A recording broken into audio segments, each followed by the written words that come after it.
अस्सलामुअलैकुम वरहमतुल्लाहि वबरकातुहू। आज इस वीडियो में मैं गुस्ल से मुताल्लिक़ कुछ बातें बयान करूंगी कि बंदा अगर नापाक है तो गुस्ल किस तरीक़े से करेगा, मसलन गुस्ल करने का सही तरीक़ा क्या है। तो आइए इस वीडियो में मैं गुस्ल का तरीक़ा बताऊंगी।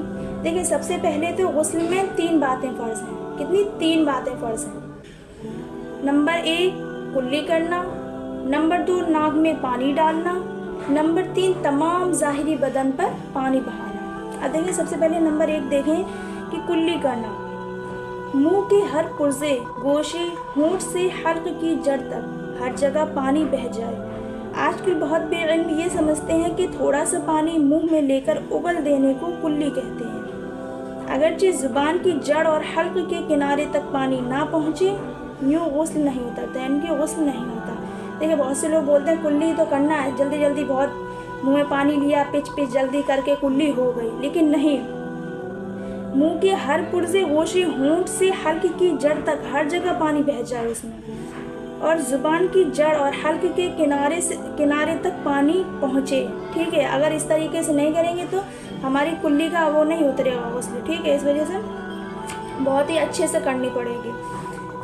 ना उससे गुस्ल से नमाज हो सकता है अगर हम जल्दी जल्दी करेंगे, बल्कि फ़र्ज़ है कि दाढ़ों के नीचे, गालों की तह में, दांतों की जड़ और खिड़कियों में और ज़ुबान की हर करवट में हल्क के किनारे तक हर पुर्जे पर पानी बहे।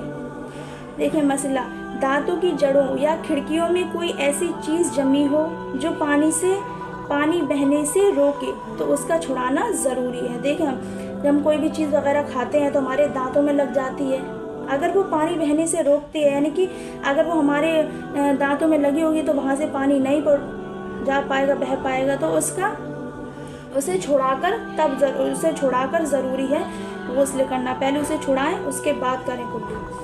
जबकि छुड़ाने में ज़रर और हर्ज ना हो, जैसे छालिया के दाने, गोश्त के रेज़े, और अगर छुड़ाने में ज़रर हो, हर्ज हो, जैसे बहुत पान खाने से दांतों की जड़ों में चूना जम जाता है। देखिए, अगर वो नॉर्मल चीज़ है, यानी कि हर्ज नहीं है छुड़ाने में, तो उसे हटाकर पानी बहाएं। अगर देखिए, बहुत से लोग ऐसे होते हैं जो पान वगैरह खाते हैं तो पान खाते दांतों की जड़ों में चूना जम जाता है, तो उनके दांतों की जड़ों में ना चूना जम जाता है कि छुड़ाने के काबिल नहीं होता, वो इतना सख्त हो जाता है कि वो छुड़ाने के काबिल नहीं है। तो इस सूरत में हम क्या करेंगे, तो ज़रूरी नहीं है कि हम उसे छुड़ाएं।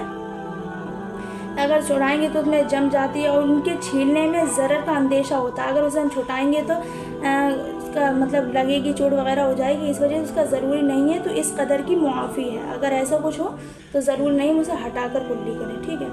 नंबर 2 नाक में पानी डालना। दोनों नथों का झाग तक नर्म हिस्सा है, यानी सख्त हड्डी के शुरू तक उसका धोना के पानी को सूंघकर और ऊपर चढ़ाएं। नाक को हम जब अंदर को सांस लेंगे तभी तो पानी जाएगा, तो नर्म हड्डी तक पानी ले जाना ज़रूरी है। ठीक है। बाल बराबर जगह भी धुलने से ना रह जाए, हमें इस चीज़ का बहुत ख्याल रखना चाहिए कि बहुत ही अच्छे से उसके बाल बराबर भी जगह हम सूखी ना रह जाए, धुलने से ना रह जाए, वरना गुस्ल ना होगा।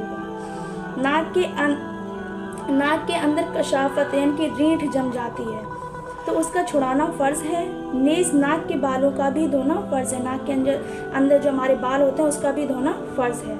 बिलाक का सुराख अगर बंद ना हो तो उसमें पानी पहुंचाना ज़रूरी है। फिर अगर तंग है तो हरकत देना ज़रूरी है, यानी उसे हिलाना ज़रूरी है, हरकत दें उसे।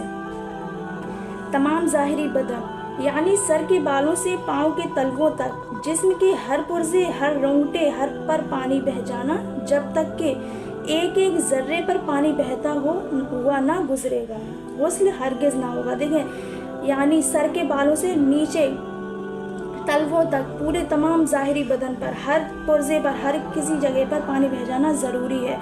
अगर उसका बाल तक रह गया, नहीं एक बाल बराबर भी जगह सूखी रहेगी, तो हमारा गुस्ल ना होगा। तो उम्मीद करती हूँ आपको मेरी बात समझ में आएगी और इस पर अमल भी कीजिएगा। अस्सलामु अलैकुम वरहमतुल्लाहि